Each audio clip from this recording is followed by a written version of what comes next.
Hi hello வணக்கம் மக்களே. This video sponsored by school of business organisation Tiruvannamalai. இது நம்மளோட டிஜிட்டல் மார்க்கெட்டிங் கம்பெனிங்க. அதில் ஒர்க் பண்ண இன்ட்ரெஸ்ட் இருக்கவங்க ஸ்க்ரீனில் தெரியுற என்னோட வாட்ஸ்அப் நம்பருக்கு கான்டாக்ட் பண்ணுங்கள். வாங்க வீடியோக்குள்ளே போகலாம்.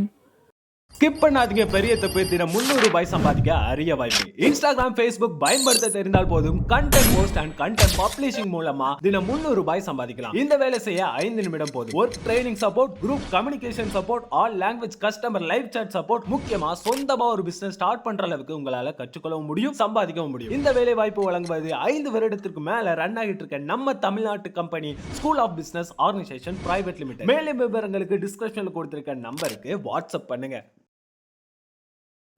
ரசம் எப்படி வைக்கிறது அப்படின்னு சொல்லி பார்க்கலாங்க. ஃபஸ்ட்டு ஒரு கடாய் வச்சுக்கோங்க. அது நல்லா ஹீட் ஆகிக்கிட்டோம். அதுக்கப்புறமா ஆயில் சேர்த்துக்கலாம். ஆயில் வந்து எந்த சாப்பாடாக இருந்தாலும் கொஞ்சம் அதிகமாக சேர்த்துனிங்கன்னா டேஸ்ட்டு கொடுக்கும். ஆனால் கொலஸ்ட்ராலையும் சேர்த்தி கொடுக்கும். நீங்களே ஃபிக்ஸ் பண்ணிக்கோங்க உங்களுக்கு டேஸ்ட்டாக வேணுமா கொலஸ்ட்ரால் வேணுமான்னு. இப்போ கொஞ்சமாக கடுகு சேர்த்துக்கிறேன். அதுக்கப்புறமா சின்ன வெங்காயம் ஒரு கைப்பிடி அளவுக்கு ஆட் பண்ணிக்கிறேன். அதுக்கப்புறமா அதில் என்ன சேர்க்கணும் அப்படின்னா கொஞ்சமாக கருவேப்பிலை ஆட் பண்ணிக்கிறேன். அது கூட 2 பச்சை மிளகாய் ஆட் பண்ணிக்கிறேன். ஓகேங்களா. இப்போ இதை வந்து நான் நல்லா வதக்கி விட்டுக்கிறேன். இது வந்து பொன்னிறமாக வர அளவுக்கு நல்லா வதங்கணுங்க.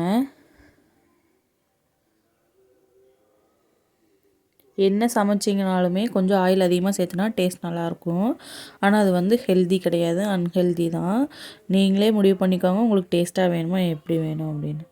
இப்போது ரசம் வந்து நல்லா இதாகிடுச்சுங்க. வெங்காயம் வந்து வதங்கிடட்டும். பச்சை மிளகா வேணும்னா பச்சை மிளகா சேர்த்திக்கோங்க, வரமிளகா வேணும்னா வரமிளகா சேர்த்திக்கோங்க. இப்போ வந்து நான் ரசத்தை ஆட் பண்ணிக்கிறேன். ரசத்துக்கு வந்து புளியும் தக்காளியும் ஆட் பண்ணிக்கிறேன். ரசத்துக்கு வந்து இப்போ தக்காளி முடிஞ்ச அளவுக்கு அதிகமாக சேர்த்துக்கோங்க. புளி வந்து கொஞ்சமாக சேர்த்தாலே போதும். அவ்வளோதாங்க ரசம். இது வந்து நல்லா கொதிச்சு வரட்டும். இதுக்கு வேணுங்கிறத நம்ம ஒவ்வொரு இன்க்ரீடியண்ட்டாக ஆட் பண்ணிக்கலாம்.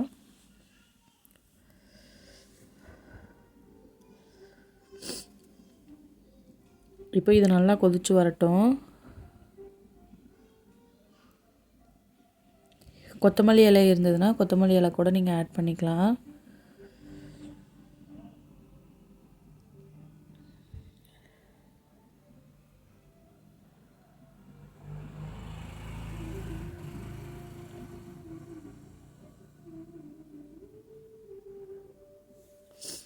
இப்போ இது நல்லா கொதி பிடிக்கட்டும். அது வரைக்கும் வெயிட் பண்ணிக்கோங்க. இதுக்கு தேவையான அளவு உப்பு சேர்த்துக்கலாம். ரசப்பொடி வீட்டில் அரைச்சது தாங்க, அதுதான் நான் இதில் ஆட் பண்ண போகிறேன்.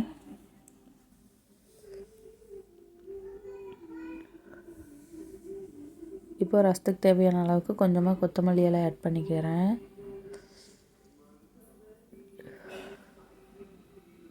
அதுக்கப்புறமா ரசத்துக்கு தேவையான அளவுக்கு கொஞ்சமாக பெருங்காயத்தூள் ஆட் பண்ணிக்கிட்டேன்.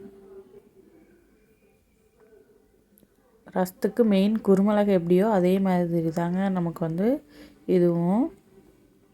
இப்போ வீட்டில் அரைச்ச குழம்பு மிளகாத்தூள் கொஞ்சமாக ஆட் பண்ணிக்கிறேன்.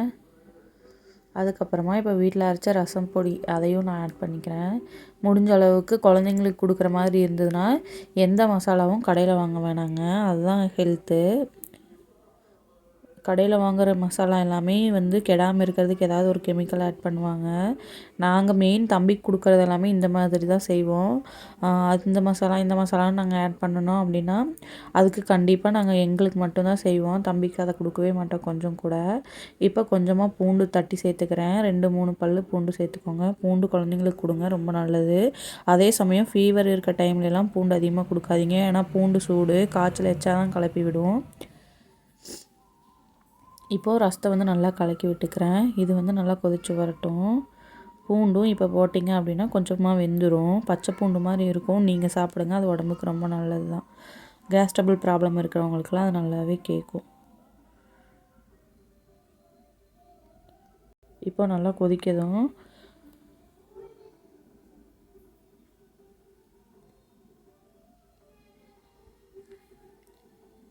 இப்போ இது நல்லா கொதிச்சு வரட்டும். இதுக்கு கொஞ்சமாக தண்ணி சேர்த்துக்கோங்க.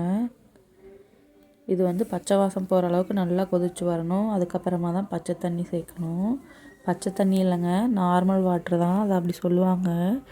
ஹீட் வாட்ரு இல்லாதது அந்த மாதிரி.